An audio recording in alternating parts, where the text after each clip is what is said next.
एक खुशहाल छोटे शहर में सोमनाथ अपनी पत्नी शांति और बेटे कविराज के साथ रहता था। सोमनाथ का परिवार खुशियों से भरा था। माँ, देखो मैं पहला नंबर लाया हूँ। अरे वाह मेरे लाल, तूने तो मेरी छाती गर्व से चौड़ी कर दी। ऐसी ही खूब पढ़ो और पढ़ लिख कर एक बड़े अफसर बन जाओ। इस परिवार में ना पैसों की कमी थी और ना ही खुशियों की, पर कहते हैं ना, भगवान जी पूरा भरा हुआ घड़ा किसी को नहीं देते। एक दिन शांति और सोमनाथ अपने किसी रिश्तेदार से मिलने दूसरे गांव गए। घर पर बस कविराज अकेला था। दिन बीता और रात हो गई। अब तक तो माँ पापा को घर लौट आना चाहिए था, बड़ी देर हो गई। कविराज परेशान हो रहा था। अक्सर इस समय तक दोनों घर लौट ही आते थे। खैर, कविराज दरवाजे के बाहर बैठकर राह तकने लगा। आधी रात हो गई। अब तक सोमनाथ और शांति लौटे नहीं थे। परेशान कविराज अपने पड़ोसी शामू काका के घर आया। उसने दरवाजा खटखटाया। क्या हुआ बेटा? माँ पापा सुबह से गए हैं, कहकर गए हैं कि शाम तक लौट आएंगे। अब तो रात हो गई है। किसी रिश्तेदार के घर पे रुक गए होंगे बेटा। नहीं काका, माँ पापा ऐसा कभी नहीं करते। वो शाम होते ही घर लौट आते हैं। मुझे चिंता सता रही है। ठीक है बेटा, हम दोनों जाकर देखते हैं। शामू काका ने अपनी फटफटी निकाली और कविराज पीछे बैठ गया। कौन से गांव गए थे? नंदगढ़। ठीक है, चलो चलते हैं। शामू बाइक चला रहा था। वो लोग नंदगढ़ पहुंचने ही वाले थे कि रास्ते में उन्हें बहुत भीड़ दिखाई दी। लगता है वहाँ कुछ हुआ है। शामू और कविराज उस एक्सीडेंट स्पॉट पर पहुँचे तो पता चला कि लगभग रात 9 बजे एक बस का एक्सीडेंट हुआ है। ये सुनकर कविराज बौखला गया। डर मत, अस्पताल जाकर पता करते हैं। शामू काका कविराज को अस्पताल ले गए। शामू काका ने मरीजों की यादी में पता किया। सोमनाथ और शांति नाम का कोई पेशेंट नहीं है। कविराज को लगा शायद उसके माँ पापा सुरक्षित है। कुछ लोग मारे भी गए हैं। आप मॉर्चरी में पता कीजिए। कविराज और शामू डरते डगमगाते मॉर्चरी पहुँचे। क्या नाम? सोमनाथ और शांति। इधर साइन करो। सुबह तक पोस्टमार्टम होके डेड बॉडी मिल जाएगी। कविराज हक्का-बक्का रह गया। वो जोर जोर से रोने लगा। शामू कविराज को संभालने की कोशिश कर रहा था, पर कविराज की तो दुनिया ही उजड़ गई थी। ये रात कविराज के जिंदगी की काली रात बन गई। अगली सुबह सोमनाथ और शांति का देह उनके घर लाया गया। रिश्तेदार और आस पड़ोस के लोगों ने अंतिम संस्कार के सारे भार संभाल लिए। कविराज होश में ही नहीं था। कल तक उसका हंसता खेलता परिवार आज एक रात में उजड़ गया था। कुछ दिन बीत गए। कविराज ने अपने आप को संभाला। अब वो अनाथ हो चुका था। उसे अपने माँ पापा की बहुत याद आती थी।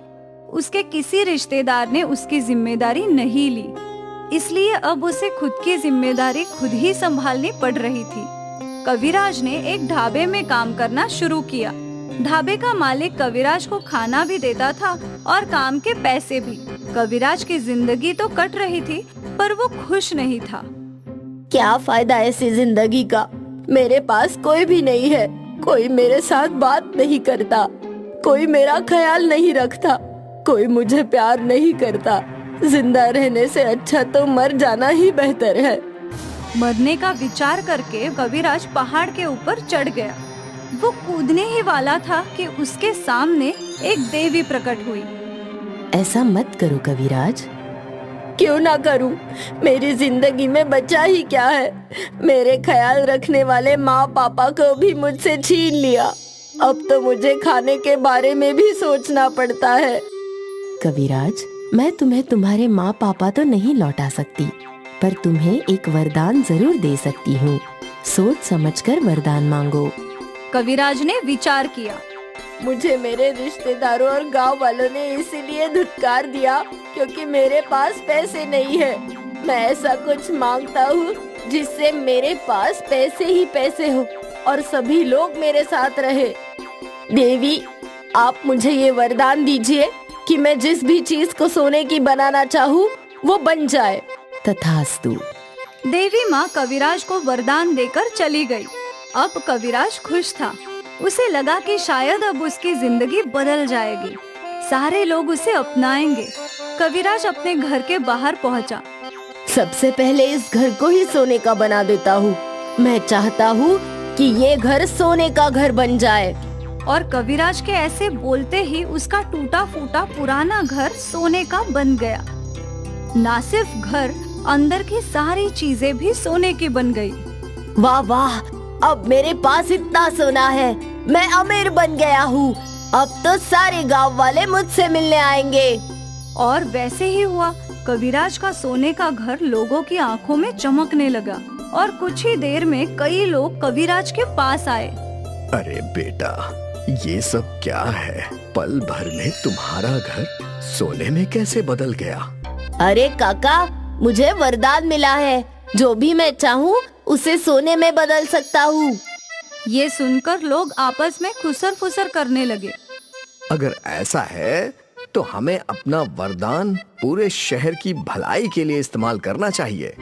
अगर तुम ऐसे करोगे तो तुम हम सब के लिए भगवान बन जाओगे बेटा। सभी लोग तुम्हें दुआ देंगे। पर मुझे करना क्या है? पूरे शहर को सोने का बना दो।